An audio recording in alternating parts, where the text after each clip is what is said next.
Your hair into a high ponytail and tie it at the top of your head. Tie 3 sections on that ponytail. Slide down the last section of the ponytail down to the desired length that you would like to chop off.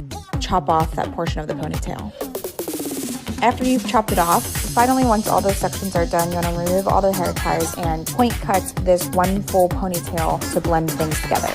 Pull the hair tie out and brush or comb and style to your likeness. I did a little blowout for this. Everybody shake it, baby.